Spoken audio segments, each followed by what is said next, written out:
In a gritty high school hallway, Mia, a quiet transfer student with a mysterious scar, faces a group of sneering bullies.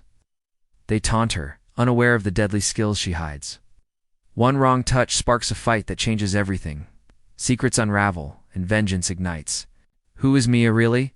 Please subscribe for more thrilling stories like this. Mia walked through the crowded halls of Westview High, her sneakers scuffing against the polished floor.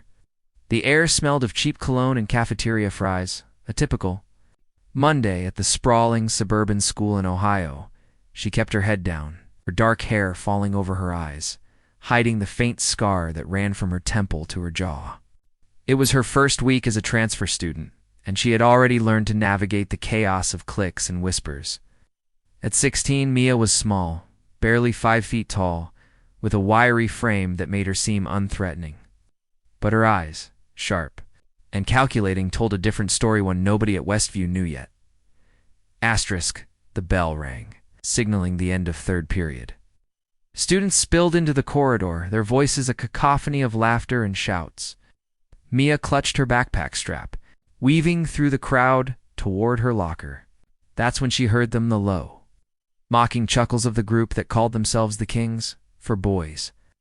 Led by Jake Turner, the school's golden boy quarterback, with a smirk that could charm teachers and intimidate freshmen, leaned against a locker, his broad shoulders blocking Mia's path.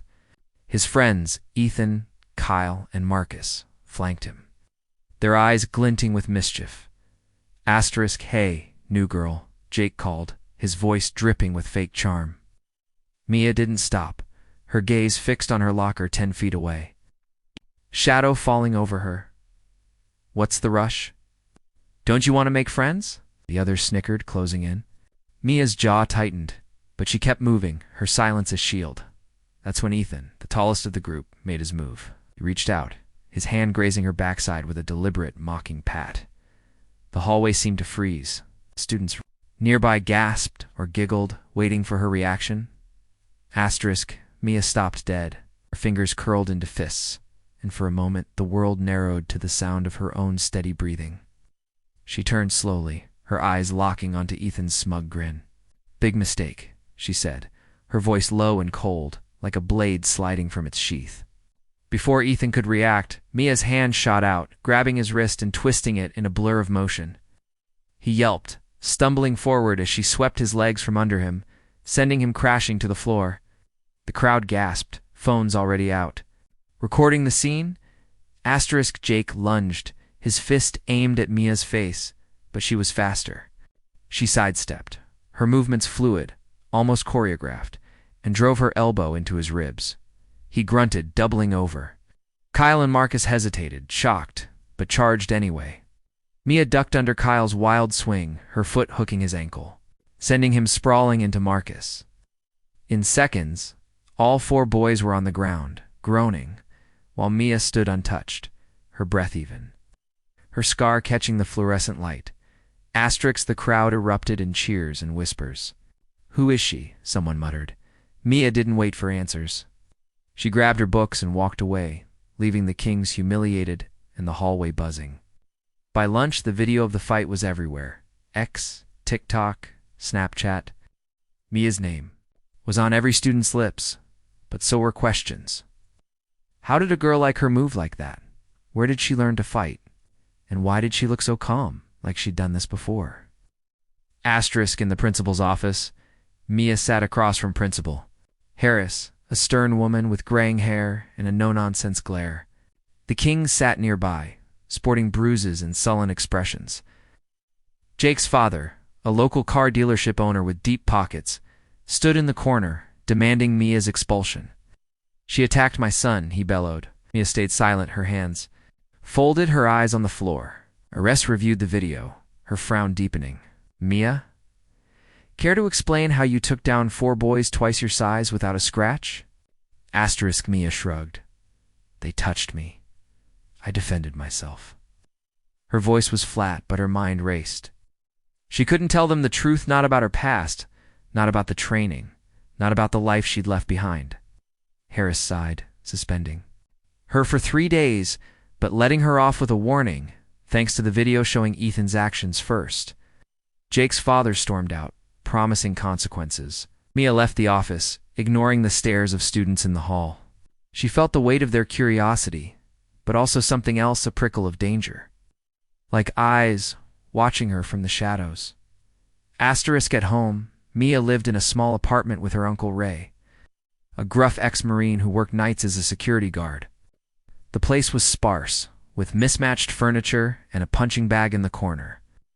Ray was the only family Mia had left after her parents died in a car accident when she was 10, so she'd been told.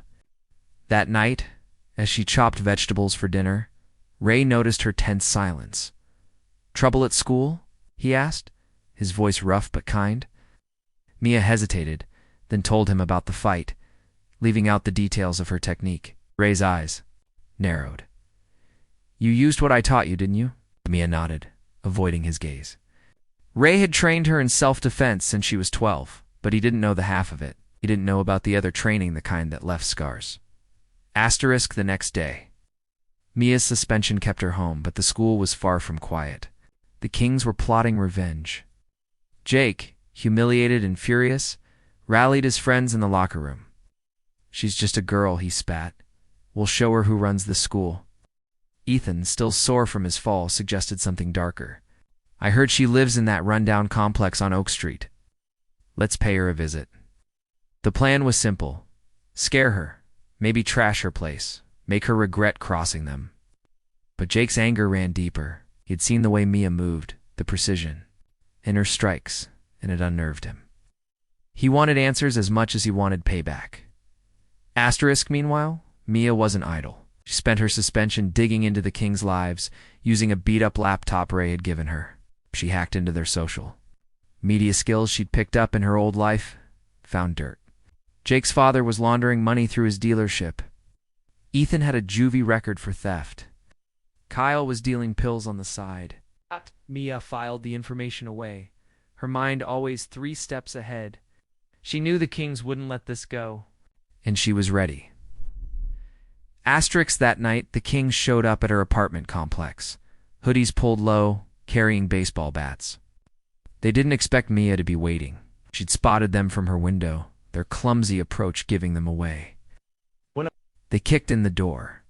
They found the apartment empty, except for a note on the table. Wrong move. Before they could process it, Mia dropped from the fire escape, landing silently behind them. The fight was over in seconds. She disarmed Jake with a flick of her wrist, sent Ethan crashing into a wall, and knocked Kyle out with a precise strike. To the temple, Marcus ran, but Mia didn't chase him. She didn't need to. The message was clear. Asterisk the next morning, the school was abuzz with rumors. The Kings were bruised and shaken, claiming they'd been jumped by a gang. Nobody believed them, especially when another video surfaced, this one from a neighbor's security camera, showing Mia taking them down. The clip went viral, cementing her legend. But with fame came danger. Jake's father, furious at the renewed humiliation, hired a private investigator to dig into Mia's past. What he found changed everything. The investigator uncovered records that didn't add up. Mia's birth certificate listed her parents as deceased, but there were no death certificates. Her school records from her previous city were vague, almost fabricated. And then there was a classified file buried deep in a government database, hinting at a program called Project Shadow, covert operation training teenagers as operatives.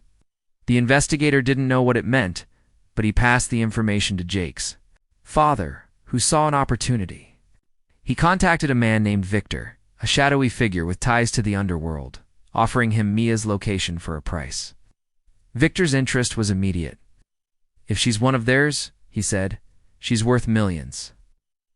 Asterisk Mia sensed the shift before she saw it.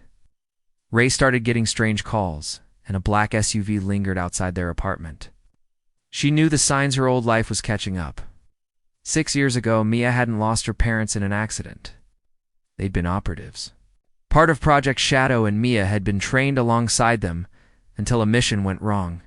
Her parents were killed, and Mia was smuggled out, given a new identity to escape the enemies they'd made. Ray, Her handler, disguised as her uncle, had kept her safe. But now, the past was closing in. Asterisk, at school, Mia's suspension ended, but the atmosphere had changed. Students idolized her, calling her Shadow Girl online, while teachers watched her warily. The Kings kept their distance, but Jake's eyes burned with something new, fear mixed with obsession. He'd overheard his father's call with Victor and realized Mia was more than a tough girl.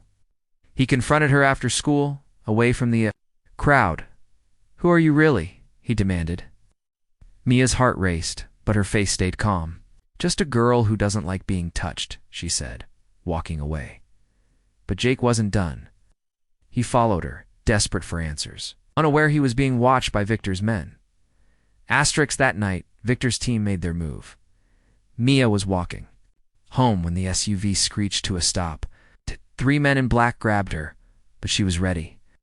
She fought like a machine, her training kicking in, disarming one, breaking another's arm, and dodging a taser. But there were too many. Just as she was cornered, Jake appeared, swinging a bat at one of the men. "Run," he shouted.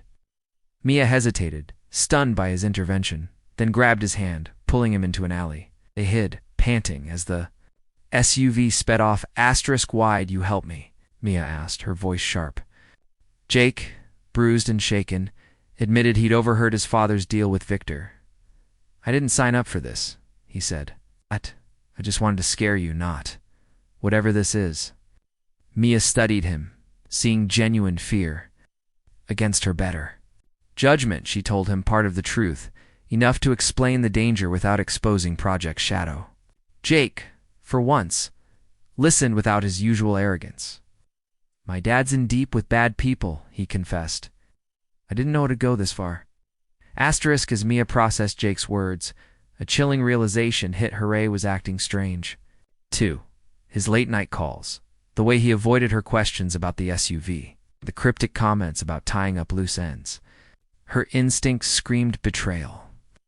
That night, she confronted Ray in their dimly lit apartment, the punching bag swaying slightly from a draft. "Who's Victor to you?" she demanded, her voice steady despite the knot in her chest. Ray's face hardened, and for the first time, she saw guilt in his eyes. He admitted the truth. Victor wasn't just after her. It was Ray's old contact from Project Shadow. Ray had been feeding Victor information to protect Mia, hoping to buy her freedom by giving him other targets from the program. But Victor had double-crossed him, demanding Mia herself. "I thought I could control it," Ray said, his voice breaking. Mia's world tilted. The man she'd trusted as family had sold her out, however reluctantly. Before she could respond, the apartment door exploded inward. Victor's men stormed in, led by a woman with cold eyes and a scar matching Mia's. Lena, her former training partner from Project Shadow, now a mercenary. Lena smirked, twirling a knife. "You've been hard to find, little sister." Mia's heart pounded, but her training took over. She grabbed a kitchen knife, dodging Lena's first strike. The fight was brutal. Furniture splintered, glass shattered. Ray tried to help, but Lena knocked him out with a swift kick. Mia and Lena were evenly matched, their moves a deadly dance from years of shared training. Jake, who'd followed Mia home, burst in, distracting Lena long enough for Mia to land a decisive blow, disarming her and pinning her to the floor. "Tell Victor I'm done running," Mia hissed. She tied Lena up, leaving her for the police, and checked on Ray, who was barely conscious. "I trusted you," she whispered, her voice raw. Ray's apology was weak, but Mia had no time for it. She grabbed her go bag, knowing Victor would send more. Jake, shaken but loyal ASCAP, begged to come with her. "I owe you," he said. Mia nodded, her scar burning under the weight of betrayal and danger. She had to move now. Asterisk, Mia knew she couldn't stay. Victor's men would come again, and Ray was already packing their things to disappear. But she had one last move. Using her hacking skills, she leaked Jake's father's financial records to the FBI, exposing his money laundering. By morning, he was arrested, and the school was in chaos. Jake, now an outcast, approached Mia one last time. "I'm sorry," he said. "I didn't know who you were." Mia nodded, her scar catching the light. "Still don't," she said, walking away. Mia and Ray left town that night, a new city waiting, a new identity ready. The legend of Shadow Girl lived on at Westview, but Mia was gone, a ghost once more. Her past was a shadow she couldn't outrun, but she'd face it on her terms, fighting for a life of her own. Hey, viewers, where are you watching this story from? Drop your city or state in the comments, we'd love to know. Which part of the USA is tuning in? Subscribe for more epic tales of courage and twists.